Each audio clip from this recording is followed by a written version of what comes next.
My husband spit in my face in front of his mother and sister, and they clapped. I walked away without a word, but 5 minutes later, the house shook when I made one call. The entire living room went silent. The saliva was still wet on my cheek when I heard the applause. 3 pairs of hands clapping in perfect unison, as if they had rehearsed this moment. My mother-in-law, Patricia, sat in her favorite armchair with that satisfied smile I'd learned to fear over the past 12 years. My sister-in-law, Janet, lounged on the couch like she was watching her favorite television show, and my husband, the man I'd married, loved, and supported through everything, stood there with his face twisted in disgust, looking at me like I was something he'd scraped off his shoe. "Finally," Patricia said, her voice dripping with approval. "Finally, someone put her in her place." The argument had started over something so trivial I could barely remember what it was. Something about dinner plans, or maybe it was about picking up their dry cleaning. These days, everything I did was wrong in their eyes. I was too slow, too fast, too loud, too quiet. I breathed wrong, according to them. Before we continue, comment where you're watching from and subscribe to the channel. We'd love to see how far our stories are reaching. But this time, when I'd tried to explain my position, something I rarely did anymore, David had simply walked over to me and spit directly in my face. No warning, no escalation. Just pure, calculated humiliation. The moisture ran down my cheek as I stood there, frozen. In 12 years of marriage, through all the gradual changes, through all the small cruelties that had become our normal, nothing had prepared me for this moment. This wasn't anger. This was contempt so complete that I ceased to exist as a human being in his eyes. "That's what happens when you don't know your place," Janet added, examining her perfectly manicured nails. "Maybe now she'll learn to keep her mouth shut." My place. I almost laughed at the irony. They had no idea what my place actually was. I didn't wipe my face. I didn't cry. I didn't scream or fight back, or do any of the things a normal person might do when their spouse publicly humiliates them in the most degrading way possible. Instead, I did something that surprised even me. I smiled. It wasn't a happy smile. It wasn't even an angry smile. It was the smile of someone who had just realized that the game was finally over. "You're absolutely right," I said quietly, my voice steady despite everything. "Everyone should know their place." David looked confused.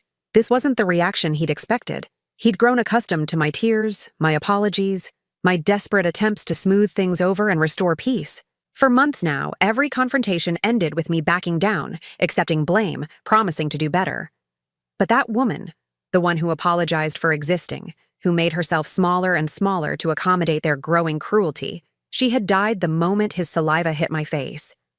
I turned and walked toward the kitchen, feeling their eyes on my back. Behind me, I could hear them whispering, probably planning their next move in this twisted game they'd been playing with my life. What they didn't know was that I'd figured out the rules months ago. In the kitchen, I pulled out my phone with hands that weren't shaking. That surprised me. I thought they would be shaking. I thought I'd be falling apart right now. Instead, I felt calmer than I had in years. I scrolled through my contacts until I found the name I was looking for. Michael, attorney. My brother answered on the first ring. "It's time," I said simply. "Are you sure?" His voice was gentle but professional.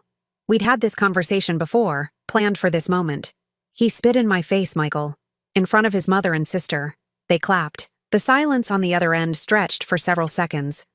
When Michael spoke again, his voice had changed completely. "I'll be there in 30 minutes. Don't say anything else to them. Don't explain. Don't argue. Don't apologize. Just wait." "I've been waiting for 3 months," I reminded him. "I know, and now it's over." I hung up and stood in my kitchen. The kitchen where I'd cooked thousands of meals for people who saw me as a servant, where I'd cleaned up after gatherings I wasn't really invited to join, where I'd swallowed my pride so many times I'd forgotten what it tasted like. The house was eerily quiet now. No more whispered conversations from the living room. No more satisfied laughter. Just silence. I walked back toward the living room, and that's when I saw them. All 3 of them were standing in the hallway, their faces pale, staring at me like they'd seen a ghost. "Who did you call?" David's voice had lost all its earlier bravado. I didn't answer. I just walked past them to the front window and looked out at the street. A black sedan was already pulling into our driveway. "Sarah." Patricia's voice was sharp now, worried. "Who did you call?" I turned to face them, and for the first time in months, I felt like myself again. Not the diminished version of myself I'd become, but the woman I used to be. The woman who had opinions and boundaries and the strength to enforce them. I called someone who knows exactly where everyone's place is, I said. The doorbell rang, and the sound seemed to echo through the house like thunder. David, Patricia, and Janet all looked toward the door, then back at me, then at each other. For the first time since I'd known them, they looked uncertain. The doorbell rang again, more insistently this time. "Aren't you going to answer it?" I asked pleasantly. "It's your house, after all." David moved toward the door with reluctant steps, like a man walking toward his own execution.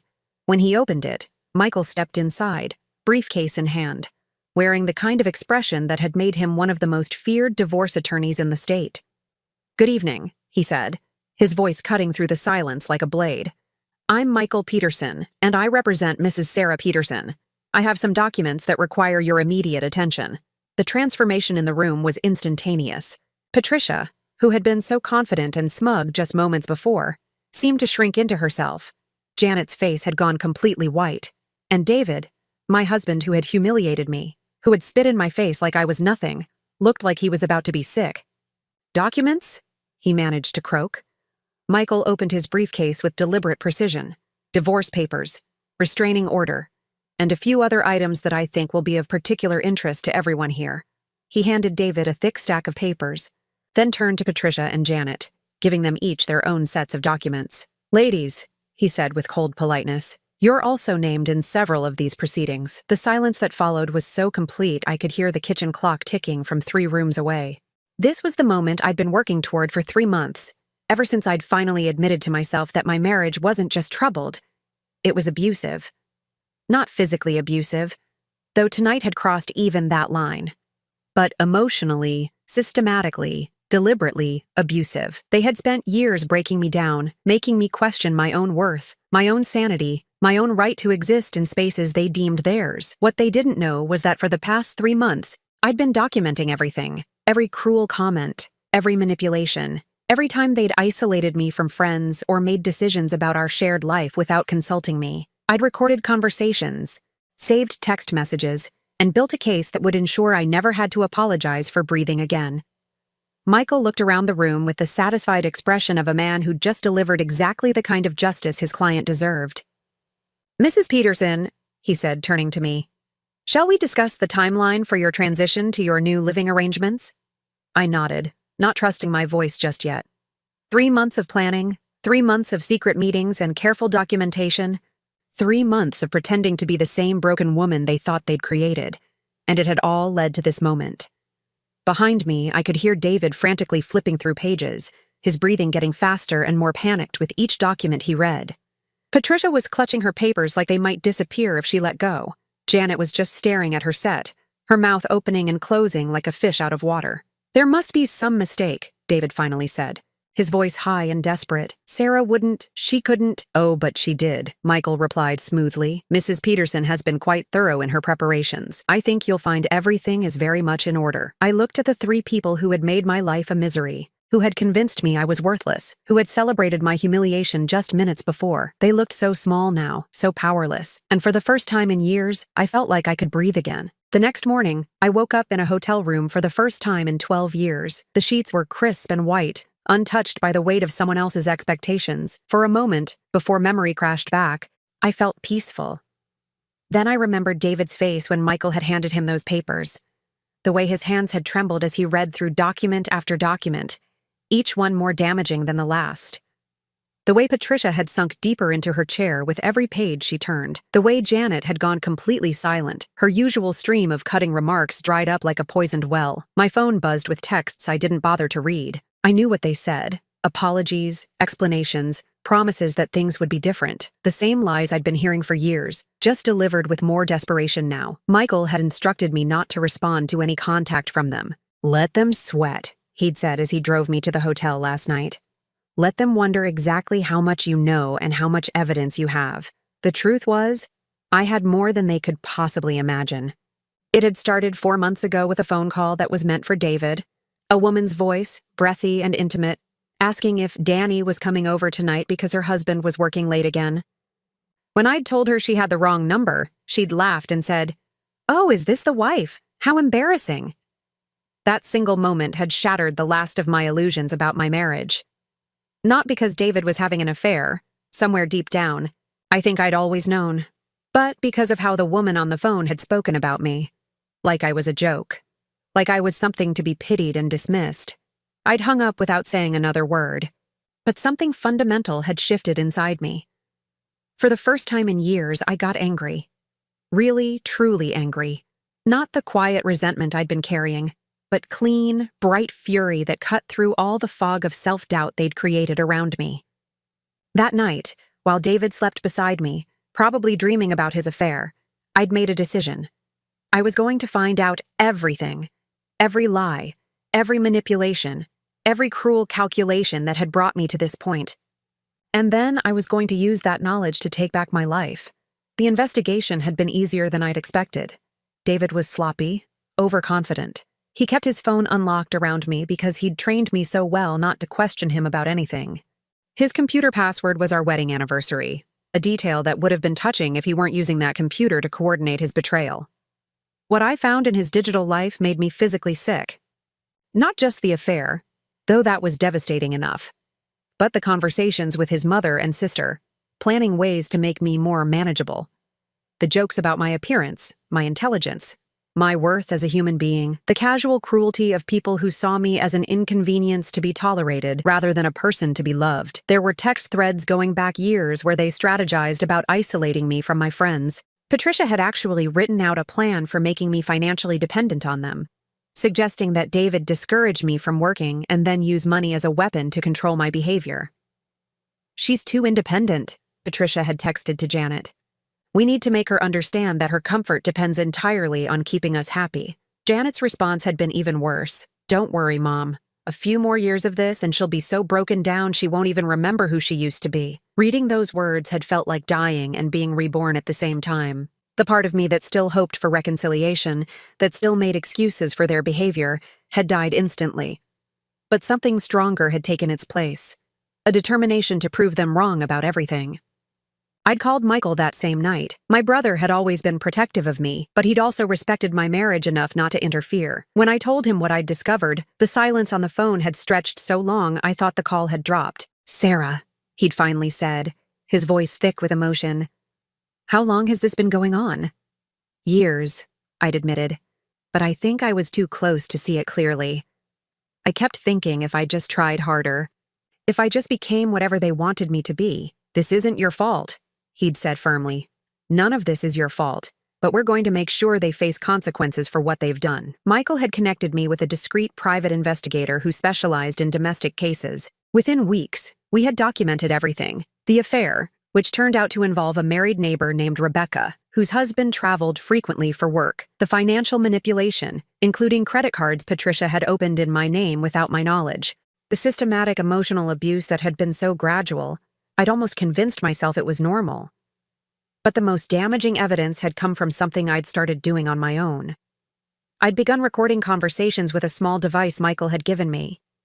Not every conversation, just the ones where I sensed they were planning something particularly cruel or revealing something important about their true feelings. The recordings were devastating.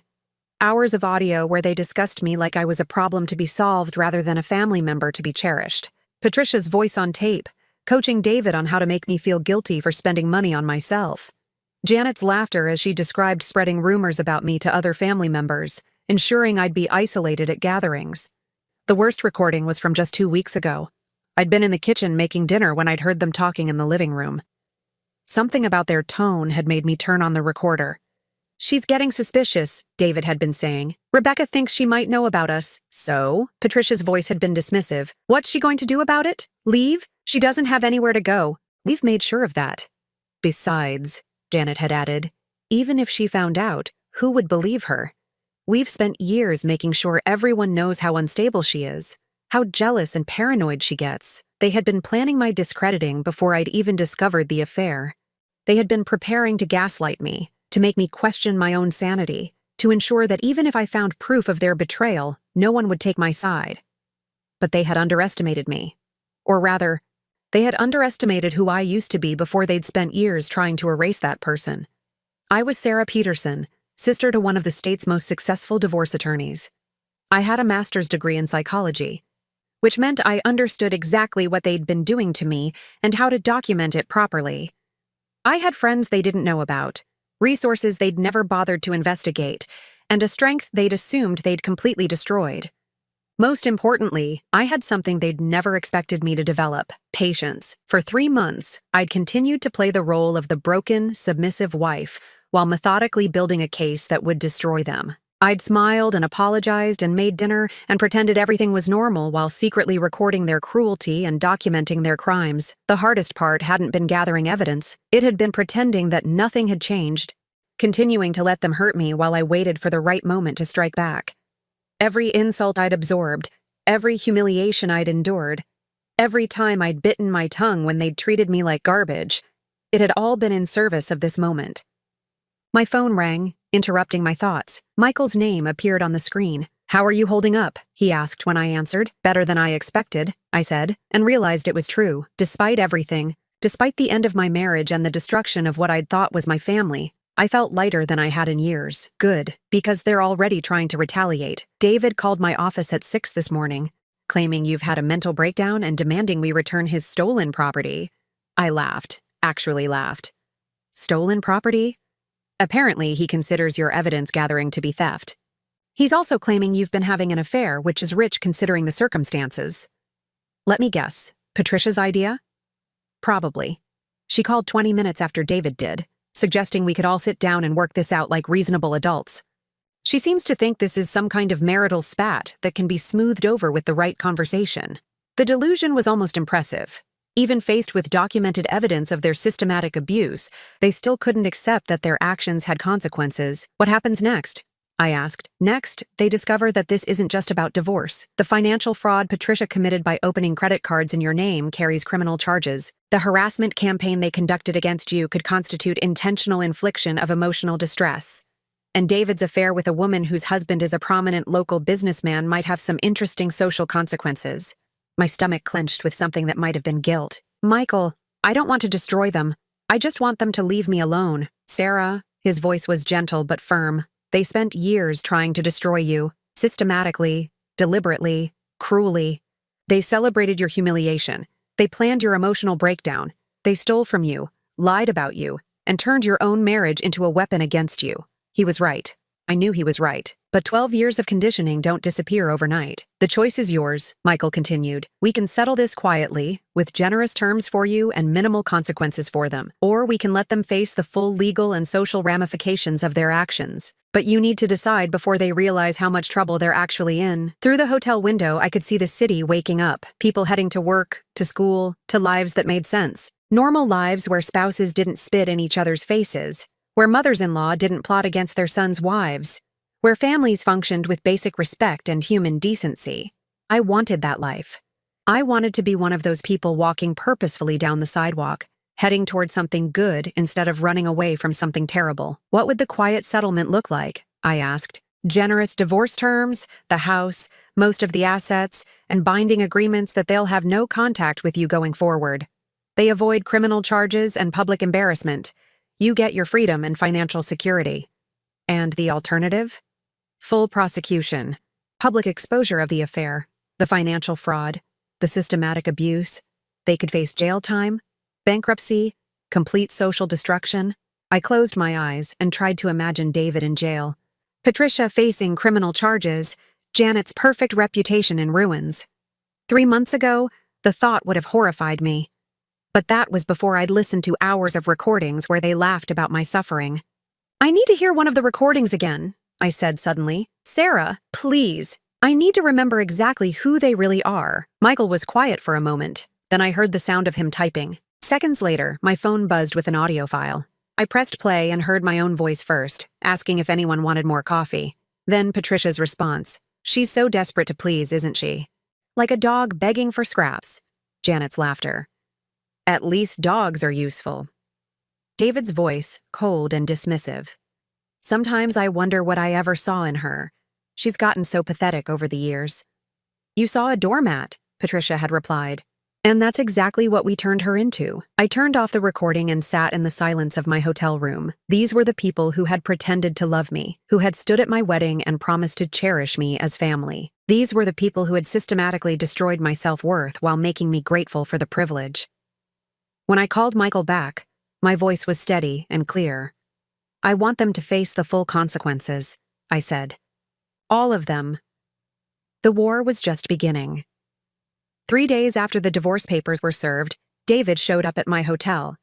I was sitting in the lobby with my coffee, watching the morning news, when I saw him through the glass doors. He looked terrible. Unshaven, wrinkled clothes, the kind of desperate dishevelment that comes from not sleeping for days. The hotel staff tried to stop him, but his voice carried across the marble floor as he demanded to see his wife. Former wife, I corrected silently. The papers had been very clear about that. Sarah, please.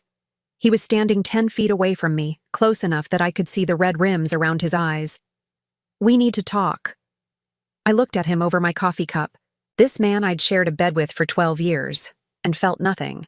Not anger, not sadness, not even the faint echo of love, just a mild curiosity about what he thought he could possibly say that would matter now. Talk, I said simply. He glanced around the busy lobby, apparently expecting privacy for whatever performance he'd planned. When I didn't move, he reluctantly took the chair across from me. This has gotten out of hand, he began, using the same tone he'd once used to explain why I was overreacting to his mother's latest cruelty. I know we've had our problems, but divorce? Criminal charges? Sarah, this is insane. Is it? I took another sip of coffee. Which part seems insane to you? The part where you spit in my face? Or the part where you and your family spent years systematically destroying my self-worth while laughing about it behind my back? His face flushed. Those recordings, you can't use those. Recording people without their consent is illegal. I almost smiled. Patricia had clearly done some research and fed him this line.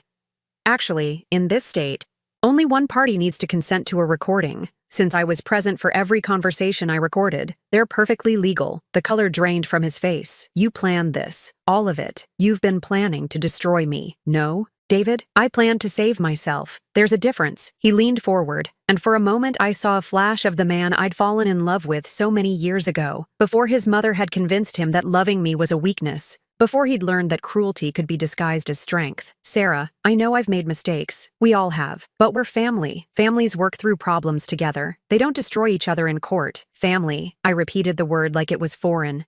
David, do you remember what your mother said when she found out I'd had a miscarriage 3 years ago? His eyes darted away from mine. Of course he remembered. She said it was probably for the best, since I'd probably just raise another weakling anyway. And you, my husband, the father of that lost baby, you just sat there and nodded. Mom was upset. Your mother was cruel, and you enabled her cruelty because it was easier than standing up for your wife. I set down my coffee cup. That's when I should have left. But I stayed because I thought families work through problems together. I thought if I just tried harder, loved you more, made myself smaller, eventually, you'd choose me over her. David was quiet for a long moment. When he spoke again, his voice was softer. I did love you, Sarah. I still do. No, I said firmly. You loved having someone to blame for everything wrong in your life. You loved having someone who would absorb your mother's poison so you didn't have to deal with her yourself. You loved having a scapegoat. That's not true. I pulled out my phone and opened the audio app. Would you like me to play the recording from last month where you told your mother that you sometimes wonder if you'd be happier if I just disappeared? Or maybe the one where Janet suggested you could probably get me committed if I became too much trouble? He went completely still. You don't have a recording of that. But I did, and we both knew it. I'd been in the bathroom when that particular conversation happened, and I'd left the recorder on the coffee table. The audio quality was perfect. David, let me make something very clear to you. For 3 months, I documented everything. Every conversation, every text message, every email. I have recordings of your mother coaching you on how to gaslight me. I have evidence of the credit cards she opened in my name. I have proof of your affair, including hotel receipts and photos Rebecca sent you that I found on your phone. His hands were shaking now. Sarah, if this gets out, my job, my reputation, should have thought of that before you decided to humiliate me in front of your family. I was angry. I said things I didn't mean. I did things I regret, but destroying my entire life isn't going to fix anything. I studied his face, looking for any sign of genuine remorse, any acknowledgement of the years of pain he'd caused. What I saw instead was the same selfish panic I'd seen the night Michael served the papers. He wasn't sorry for what he'd done to me. He was sorry he was facing consequences. Your life isn't destroyed, David. It's just finally being exposed for what it really is. My phone buzzed with a text from Michael. Rebecca's husband found out about the affair. He's filing for divorce too. Might want to stay away from social media for a while. I showed the message to David, watching his face go ashen. Oh God, he whispered. Paul knows? Paul Richardson was a prominent local businessman, the kind of man whose social circle overlapped significantly with David's professional network. The kind of man who wouldn't quietly tolerate being made a fool of. Apparently, Paul hired his own private investigator when he got suspicious. Found everything we found, plus some things we missed. I put my phone away. Did you really think you could carry on an affair for months in a town this size without consequences? David buried his face in his hands. This is going to destroy everything. My job, my standing in the community. Your job at the accounting firm that handles Paul Richardson's business interests? I asked. Yes. I imagine that might become awkward. He looked up sharply. How did you... David, you never were as careful as you thought you were. And you certainly never paid attention to what I actually knew about your life. I stood up, suddenly tired of this conversation. You all made the mistake of assuming I was stupid just because I was kind. You confused silence with ignorance, submission with weakness. Sarah, please, we can fix this. I'll do anything. Therapy, counseling, whatever you want. I'll cut off contact with my mother and sister if that's what it takes. For just a moment, I wavered.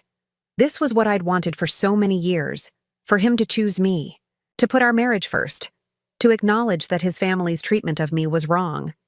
But it was too late. Much too late. You can't cut off contact with your mother and sister, David, because in about 2 hours, they're both going to be arrested. The words hung in the air between us like a death sentence.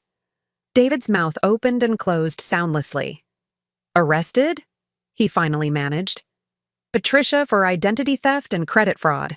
The credit cards she opened in my name constitute felony fraud. Janet for conspiracy and harassment. It turns out there are laws against coordinating campaigns to isolate and emotionally abuse family members. You can't be serious. I'm completely serious. Michael filed the charges yesterday. The police are serving warrants this morning. David stood up so quickly his chair tipped over backward. Sarah, you can't do this. They're family. They're all the family I have left. They're criminals. David, and they're not my family. They never were. My mother is 72 years old. You want to send a 72-year-old woman to jail? I want a 72-year-old woman to face consequences for her actions. Age doesn't excuse cruelty, and it certainly doesn't excuse fraud. He was pacing now, running his hands through his hair. There has to be something. Some way to fix this. I'll pay back the money. I'll make them apologize. With what money? You're about to lose your job, remember? And apologies don't undo years of systematic abuse. My phone rang. Michael's name on the screen. Excuse me, I said to David, and answered. Hi, Michael. It's done. Both arrests went smoothly. Patricia tried to claim she was too fragile for handcuffs, but apparently that didn't work. Janet demanded to speak to her lawyer. Which is funny since she's about to discover her lawyer has a conflict of interest. Conflict of interest? Paul Richardson uses the same firm. They can't represent Janet in a case where their primary client is the wronged party. I looked at David, who was watching me with desperate eyes, trying to read my expression. Thank you, I told Michael. I'll call you later. When I hung up, David was staring at me like I was a stranger. It's done, I said simply. Sarah, please, no. The word came out harder than I'd intended. No more pleasing, no more begging, no more making excuses for people who never showed me an ounce of genuine respect. I picked up my purse and started toward the elevator. Where are you going? David called after me. To see my lawyer. We have a lot of paperwork to finalize. Sarah, wait. What about us? What about our marriage? 12 years can't just disappear because of one mistake. I stopped and turned back to him. He was standing in the middle of the hotel lobby, looking lost and broken, and utterly bewildered by the collapse of the world he'd built on my suffering. One mistake? I said quietly. David. Spitting in my face wasn't a mistake. It was the inevitable result of 12 years of treating me like I didn't matter. It was what you'd always wanted to do, and you finally worked up the courage to do it. That's not true. Yes, It is. And deep down, you know it is. Just like you know that your mother and sister are getting exactly what they deserve. Just like you know that Paul Richardson has every right to destroy your career over what you did to his marriage. I turned back toward the elevator, then paused. You want to know the truth, David? The real truth about our marriage? I stopped loving you 2 years ago, the night you laughed when your mother called me pathetic, the night you agreed with her that I was lucky anyone would have me. I died a little that night, and I've been dying a little more every day since. The elevator doors opened and I stepped inside. But I'm not dying anymore, I said as the doors began to close. For the first time in years, I'm finally alive. As the elevator carried me away from the wreckage of my marriage, I felt something I hadn't experienced in so long I'd almost forgotten what it was. I felt free. The last thing I saw was David standing alone in the lobby, surrounded by strangers, finally understanding what it felt like to be abandoned by the people who were supposed to love him. It was a lesson he should have learned a long time ago. 2 weeks after Patricia and Janet's arrests, I was sorting through the belongings I'd retrieved from the house when my doorbell rang. I'd finally found a small apartment across town. Nothing fancy, but it was mine, and that made it beautiful. Through the peephole, I saw a woman I recognized but had never actually met, Rebecca Martinez, David's affair partner. She was younger than I'd expected from the photos I'd seen on his phone, probably early 30s, with a kind of polished appearance that came from having both time and money to maintain it. I almost didn't answer. What could she possibly want to say to me? But curiosity won out. Mrs. Peterson? Her voice was softer than I'd imagined, hesitant. I'm Rebecca Martinez. I think we need to talk. I opened the door but didn't invite her in. I can't imagine what we'd have to discuss. She looked nervous, fidgeting with her purse strap.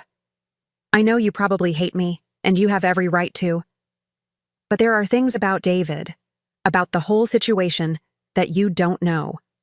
Things I think you deserve to hear. Against my better judgment, I stepped aside and let her enter. She took in my sparse apartment with guilty eyes, probably realizing that while she'd been playing house with my husband, I'd been displaced from the home I'd lived in for over a decade. I brought you something, she said, pulling a manila envelope from her purse. Photos, text messages, emails, evidence that might help your case. I took the envelope but didn't open it immediately. Why would you help me? You're the one who destroyed my marriage. Rebecca's face crumpled. No, I'm not. That's what I came to tell you. I didn't destroy your marriage, Mrs. Peterson. David did. And he destroyed mine, too. She sat down heavily on my couch, looking suddenly much older than her years. I need to start from the beginning, she said, because what you think happened between David and me, it's not the whole truth. I remained standing, arms crossed, waiting. 6 months ago, I was having problems in my marriage. Paul and I were seeing a counselor, trying to work through some issues. David was my neighbor, and he seemed so understanding, so sympathetic. He told me his marriage was over, that you two were just staying together for appearances. That's a lie. I know that now. But at the time, he was very convincing. He said you'd grown apart, that you barely spoke anymore, that you'd both agreed the marriage was dead but neither of you wanted to go through the hassle of divorce. I felt a familiar flash of anger. Even in his affair, David had been rewriting our history to make himself the victim. He showed me text messages, Rebecca continued, conversations that he claimed were between the two of you where you both agreed to see other people discreetly until you could figure out the logistics of separating. He forged text messages? I think so. I mean, I never questioned them at the time because they seemed to fit with everything else he was telling me. He was so detailed about your supposed arrangement, so matter-of-fact about it. Rebecca opened her purse and pulled out her phone. But then last week, after Paul found out and confronted me, I started really thinking about those messages, and I realized I'd never actually seen them on your phone. David always showed them to me on his phone, claiming he'd screenshotted them. She handed me her phone, showing me a series of text messages allegedly from me to David. These aren't from me, I said immediately. Look at the phone number. That's not even my number. I know. I figured that out when I tried to look up the number online. It doesn't exist. David created fake conversations to convince me you were okay with the affair. The calculation behind that deception was breathtaking. David hadn't just cheated. He'd constructed an elaborate lie to manipulate Rebecca into participating in his betrayal. There's more, Rebecca said quietly. Remember that night you went to visit your sister about 3 months ago? The weekend trip? I nodded. I'd gone to see my sister Karen in Baltimore, needing some space to process everything I'd learned about David and his family. David told me you were actually at a hotel with someone named Marcus. He said you'd finally started seeing someone too, and that you were probably going to ask for a divorce soon. My blood ran cold. Marcus is my sister's husband. I was visiting my sister and her family. I know that now. But David showed me hotel receipts with your name on them, credit card statements showing charges at romantic restaurants. He made it seem like you were having this passionate affair while he was stuck at home alone. Those were forged too? They had to be, because now I know you weren't having an affair at all. You were just trying to survive what he and his family were doing to you. Rebecca's voice broke slightly on the last words. Mrs. Peterson, I need you to understand something. I'm not a homewrecker. I would never have gotten involved with a married man if I'd thought he was lying about his situation. When David told me his marriage was over in everything but name, when he convinced me you were seeing someone else too, I thought we were all adults handling a difficult situation maturely.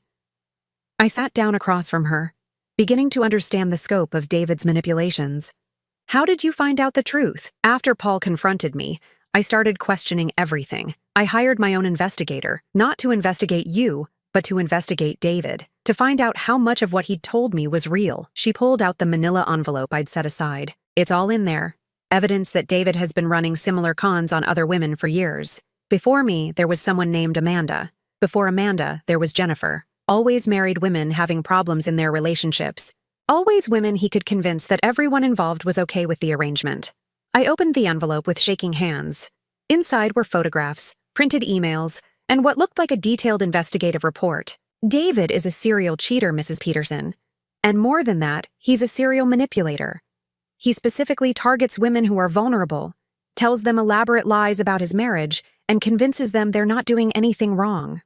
The first photo in the stack showed David with a woman I didn't recognize, clearly taken at some kind of social event. They looked comfortable together, intimate. That's Amanda Carlisle, Rebecca explained. She's married to a businessman who travels frequently. David convinced her that you knew about their relationship and approved of it. When her husband found out and threatened to expose everything, David simply vanished from her life and moved on to the next target. How many women? My investigator found evidence of at least 5 serious affairs over the past 8 years. Probably more casual ones that didn't leave as much of a paper trail. 8 years. I thought I'd been in a troubled marriage for the past few years, dealing with increasing hostility from David and his family. But the truth was, I'd been married to a stranger, a predator who used women's vulnerabilities against them while systematically destroying his wife's self-worth at home. Why are you telling me this? I asked. Why help me? Rebecca was quiet for a long moment. Because David destroyed my marriage too. Paul is filing for divorce, and he's making sure everyone in our social circle knows what I did. My reputation is ruined. My children are ashamed of me, and I'm going to lose half of everything I have. She wiped her eyes with the back of her hand. But the worst part isn't the social consequences or the financial cost. The worst part is knowing that I helped him hurt you, that I was part of the system he used to justify treating you like garbage. I looked through more of the photographs, David with different women, always looking relaxed and happy in a way I rarely saw at home. There's something else, Rebecca said. Something about his mother and sister that you need to know. What about them? They knew. About all of it. My investigator found text messages between David and Patricia, where she's actually coaching him on how to manage multiple relationships. She was helping him keep track of his lies. The room seemed to spin around me. Patricia knew about your affair? She knew about all the affairs. She encouraged them. There are messages where she's telling David that having other women will help him keep you in line, because you'll be too insecure and jealous to make demands on him. I thought about all the times Patricia had made subtle comments about my appearance, my desirability, my worthiness as a wife. Comments designed to make me feel like I should be grateful that David stayed with me at all. Janet was involved too, Rebecca continued. She helped David create fake social media profiles to communicate with his targets. She was the one who came up with the story about you having an affair with Marcus. The systematic nature of their conspiracy was overwhelming. It wasn't just that they'd been cruel to me, they'd been actively working to destroy my sanity and self-worth while enabling David's betrayals. Mrs. Peterson, I know this doesn't fix anything. I know I can't undo the damage that's been done to your life or mine. But I wanted you to know that what happened to you wasn't random cruelty or a marriage that just went wrong. It was deliberate, calculated psychological warfare. I set down the photographs, my hands trembling. They planned all of it, I said quietly. The isolation, the gaslighting, the affairs. They turned my marriage into a weapon against me. Yes. And they've been doing it for years. Probably to every woman David has ever been with seriously. My investigator thinks Patricia might have had similar arrangements with David's father before he died. There are hints in some old family letters that suggest a pattern going back decades. The thought that this might be generational, that Patricia had perhaps orchestrated similar psychological torture against other women in her family, made me physically sick. "What are you going to do now?" I asked. "I'm going to testify in your divorce proceedings if your lawyer wants me to. I'm going to provide whatever evidence I have to help you get justice. And then, I'm going to try to rebuild my life and figure out how to earn my children's forgiveness." She stood up, smoothing down her skirt with nervous hands. "I know you have no reason to forgive me. Mrs. Peterson, I know I was part of something that nearly destroyed you, even if I didn't understand what I was participating in at the time. But I want you to know that David never deserved you. And what his family did to you, it's criminal.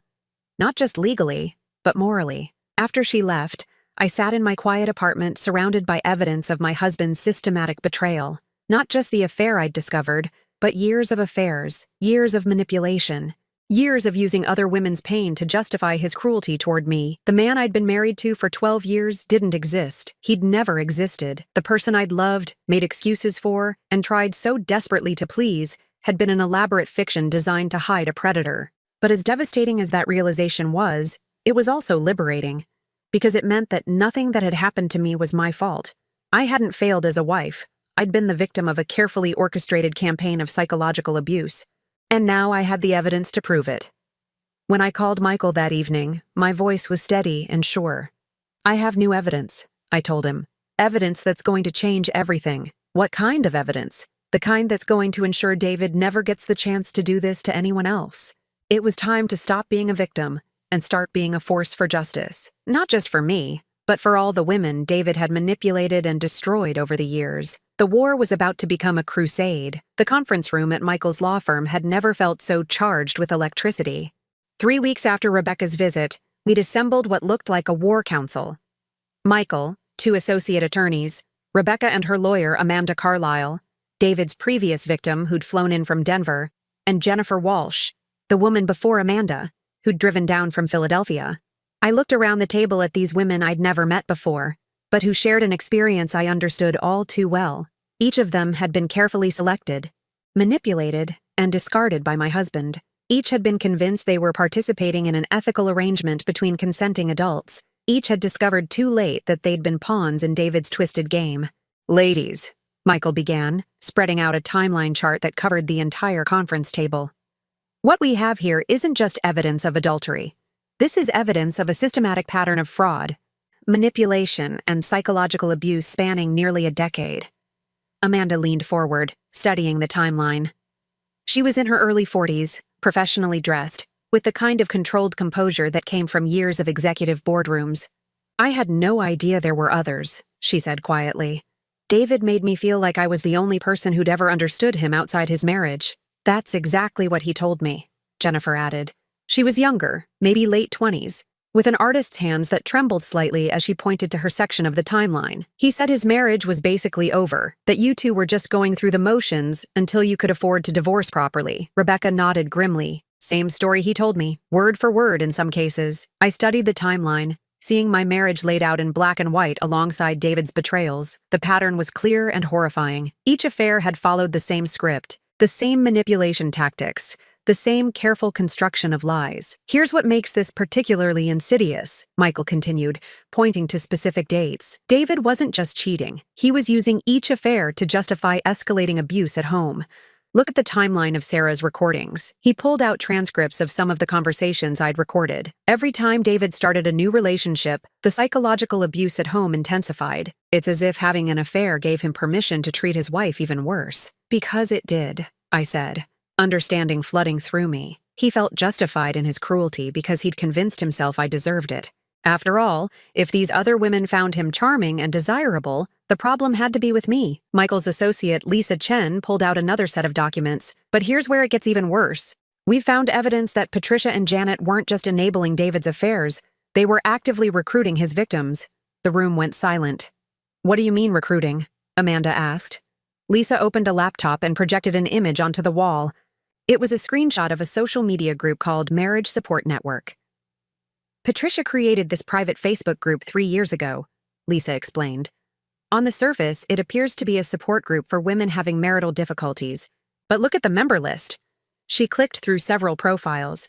Jennifer, you were a member of this group in 2019. Amanda, you joined in 2020. Rebecca, you were added in 2022. I felt sick. They were hunting for vulnerable women online? It gets worse, Michael said. We've analyzed the group's activity logs. Patricia and Janet would identify women who posted about marital problems, particularly women whose husbands traveled frequently or who seemed isolated from their families. He clicked to another screen showing private message threads. They would befriend these women, offer support and advice, and gradually introduce the idea that sometimes marriages need flexibility to survive. They'd share stories about couples who'd found happiness through discreet arrangements. Jennifer's face had gone pale. I remember Patricia messaging me privately after I posted about feeling lonely while my husband was traveling. She was so understanding, so supportive. She told me about a friend of hers who'd found companionship with a married man whose wife was okay with the arrangement. She told me the same thing, Amanda whispered. Made it sound so mature, so civilized. Rebecca was staring at the screen in horror. They were grooming us, like predators groom children. That's exactly what they were doing, Michael confirmed. And once they'd identified a potential target, they'd arrange for David to accidentally meet her at the grocery store, at community events, always in situations that seemed completely natural. I thought about all the times Patricia had insisted on accompanying me to social events, all the women she'd chatted with while I stood silently by her side, women I'd thought she was just being friendly to. How many women? I asked, afraid of the answer. Lisa consulted her notes. We've identified 12 women who were members of the support group and had subsequent contact with David. Of those, 5 definitely had affairs with him. We're still investigating the others. 12 women. 12 marriages potentially destroyed by my husband and his family's systematic manipulation. There's something else, Michael said grimly. We found evidence that Patricia has been running similar schemes for years, possibly decades. Before the Facebook group, she used church groups, community organizations, even PTA meetings to identify and target vulnerable women. He pulled out a box of old letters and documents. These belonged to David's father. After he died, Patricia kept all his papers. Hidden among his business documents, we found correspondence that suggests he was also involved in extramarital affairs, all following the same pattern. I picked up one of the letters, dated 23 years ago. It was from a woman named Carol, thanking Patricia for her understanding and support during a difficult time in her marriage, and expressing gratitude for Patricia's introduction to a wonderful man who helped her remember what it felt like to be appreciated. My God, I breathed. This is generational. Patricia learned this from watching her own husband, and then she taught it to David. It's a family business, Rebecca said bitterly. Destroying marriages and manipulating women is literally the family business. Amanda stood up abruptly and walked to the window. Do you know what the worst part is? I actually liked her. Patricia, I mean. After David introduced us, she would call me sometimes just to chat. She'd tell me how happy she was that David had found someone who understood him, how grateful she was that I was bringing joy back into his life. She told me the same thing, Jennifer said. Made me feel like I was doing something noble, helping a good man survive a difficult marriage. I remembered Patricia's knowing smiles, the way she'd sometimes pat my hand sympathetically after David had been particularly cruel. She was getting satisfaction from both sides, I realized. She enjoyed watching David hurt me, and she enjoyed befriending the women he was using to justify that hurt. Michael nodded grimly. Patricia Peterson is a psychological predator. She feeds on the destruction of other women's lives and relationships, and she's been doing it for decades. What can we do about it? Rebecca asked. I mean, legally. Can we stop her from doing this to other women? We're building a case for criminal conspiracy and fraud, Lisa explained. The fake social media profiles, the forged documents, the systematic targeting of vulnerable women, it all adds up to a pattern of criminal behavior. But more than that, Michael added, we're going to make sure everyone knows what they've been doing. Every woman in that support group, every community organization Patricia has been involved with, every church and social club, they're all going to learn exactly what kind of predators they've been harboring. I looked around the table at these women who'd been victimized by my husband and his family. Despite everything they'd been through, they were here, willing to fight back, willing to expose the truth even though it meant reliving their own pain and humiliation. There's something I need to tell all of you, I said. Something I've been thinking about since we started uncovering all of this. The room grew quiet. I spent 12 years making excuses for David's behavior. I told myself he was just going through a difficult phase, that his mother's influence was temporary, that if I just loved him enough, everything would get better. I paused, gathering my courage. But the truth is, I knew something was wrong long before I caught him cheating. I knew the way he and his family treated me wasn't normal. I just chose to ignore it, because it was easier than facing the reality that my marriage was built on manipulation and abuse. Jennifer reached across the table and squeezed my hand. That doesn't make any of this your fault. I know that now. But I need you all to understand something. David didn't become a predator because of his mother's influence, or because of some childhood trauma, or because he fell into bad patterns over time. He's a predator because he chooses to be one. Every lie he told, every woman he manipulated, every cruel thing he said to me, those were conscious choices. What are you saying? Amanda asked. I'm saying we need to stop giving him excuses. We need to stop treating this like it's some kind of tragic misunderstanding or psychological illness. David Peterson is a calculating predator who systematically destroys women's lives for his own entertainment. And he needs to face consequences that match the severity of his crimes. Michael smiled proudly. That's exactly the approach we're taking. David, Patricia, and Janet are going to face both criminal and civil consequences. But more than that, we're going to make sure their methods are exposed so completely that no other woman will ever fall for their manipulations again. Rebecca looked around the table with determination in her eyes. What do you need from us? Everything, Michael said. Every text message, every email, every conversation you remember, every lie they told you, every manipulation they used. We're going to document it all and present it to the world. As the meeting broke up, I found myself standing with the 3 women who'd been my husband's other victims. We were strangers, brought together by betrayal and manipulation, but looking at them, I felt something I hadn't experienced in years. I felt sisterhood. Real, honest connection with people who understood exactly what I'd survived.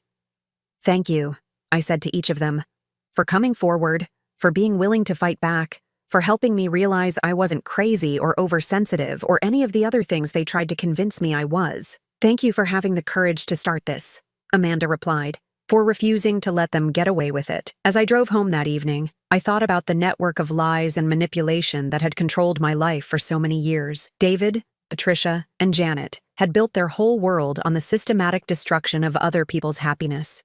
They'd turned cruelty into an art form and manipulation into a family tradition, but now their victims were fighting back. And we weren't fighting alone.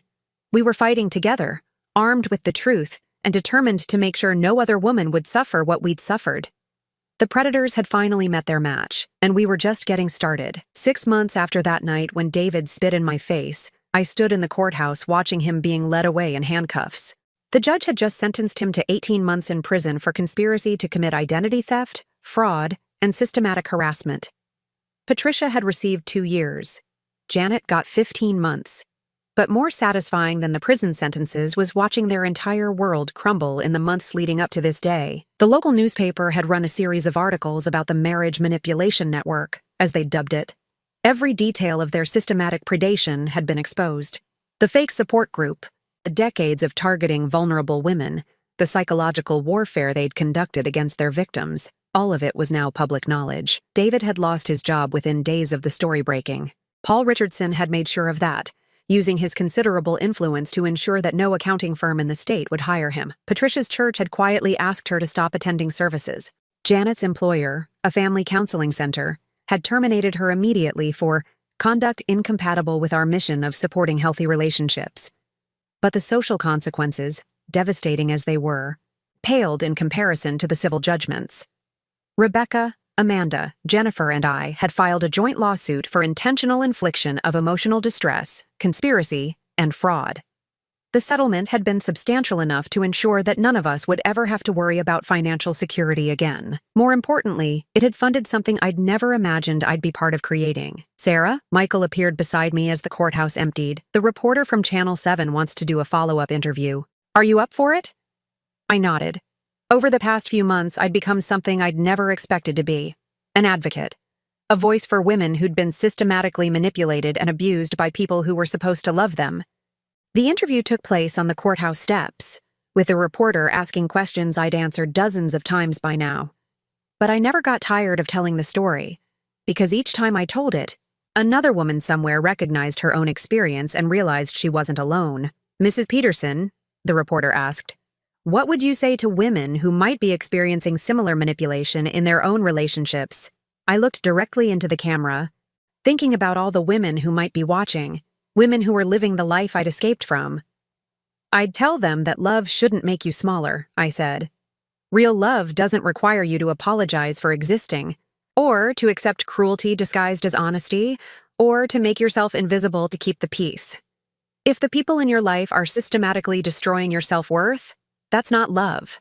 That's abuse." After the interview, I drove to my new house, not an apartment anymore, but a real house with a garden and windows that let in actual sunlight. It was smaller than the house I'd shared with David, but it was entirely mine, chosen by me, decorated according to my tastes for the first time in 12 years. Rebecca was waiting on my front porch with a bottle of champagne and a folder full of papers. "It's official," she said, holding up the documents. "The Peterson Awareness Foundation is now a registered nonprofit organization. We'd decided to formalize our advocacy work, creating a foundation that would help other women recognize and escape from systematic manipulation." Rebecca had used her settlement money to fund it, and Amanda and Jennifer had both committed to serving on the board of directors. "How many women have contacted us this week?" I asked as we settled in my living room. 47, Rebecca said, consulting her notes.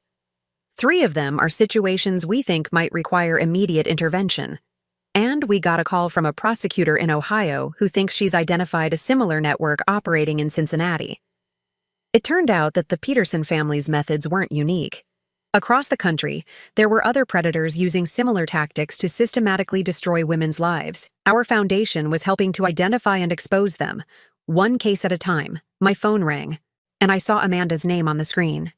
"Sarah, turn on Channel 12 right now," she said without preamble. "You need to see this." I grabbed the remote and switched channels. The evening news was showing footage of a woman being arrested outside what looked like a community center. The reporter was explaining that she'd been running a support group that was actually a front for targeting vulnerable women for manipulation and exploitation. "That's exactly what Patricia was doing," Rebecca breathed. "Same tactics, same predatory behavior, and she probably learned it from Patricia," I replied. "Or someone like her. These techniques get passed around, shared among predators like some kind of twisted knowledge base." The news story continued, explaining that the arrest had come about after several women had recognized the patterns described in recent media coverage of the Peterson case and contacted authorities. "We're making a difference," I said. And for the first time in months, I felt genuine pride in what we'd accomplished. Later that evening, after Rebecca had gone home, I sat in my garden with a cup of tea, watching the sunset. It had been exactly 1 year since I'd first discovered David's affair, 1 year since I'd begun the process of reclaiming my life. The woman I'd been then, frightened, broken, convinced that her worth depended on other people's approval, felt like a stranger to me now. I'd thought that woman was weak, that she'd somehow deserved the treatment she'd received, but I understood now that she'd been strong in ways I'd never appreciated. She'd survived years of systematic psychological torture and still retained enough sense of self to recognize when something was wrong. My phone buzzed with a text from Jennifer. "Saw the news about the Ohio arrest. We're really doing this, aren't we? We're actually changing things." I typed back, "We're just getting started." And it was true. The Peterson Awareness Foundation was already working with law enforcement agencies in 6 states, helping them identify and prosecute similar networks. We'd created educational materials for counselors, social workers, and clergy to help them recognize the signs of systematic manipulation. We'd established a confidential hotline for women who thought they might be victims. Most importantly, we'd refused to be ashamed of what had happened to us. Instead of hiding our experiences, we'd turned them into weapons against the people who'd tried to destroy us. A year ago, I'd been a woman whose husband spit in her face while his family applauded. Tonight, I was a woman who'd brought down a network of predators and was working to ensure that no other woman would suffer what I'd suffered. The transformation still amazed me sometimes. My neighbor, Mrs. Chen, waved from her garden next door. She was an elderly woman who'd become something of a friend over the past few months, often stopping by with homemade soup or just to chat. "How did the court proceedings go today?" she called over. "Justice was served," I replied. "Finally." She nodded approvingly. "Good. That family got exactly what they deserved." It was a sentiment I'd heard from dozens of people over the past few months.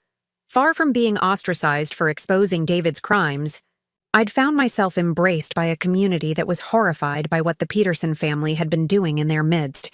The women from Patricia's church had reached out to apologize for not recognizing what was happening. Several of David's former colleagues had contacted me to share their own suspicions about his behavior that they'd never felt comfortable voicing before. Even Paul Richardson, Rebecca's ex-husband, had contributed a substantial donation to our foundation, saying he wanted to help prevent other men from being victimized by these schemes, because that was another thing we'd learned. David's affairs hadn't just destroyed the lives of his female victims.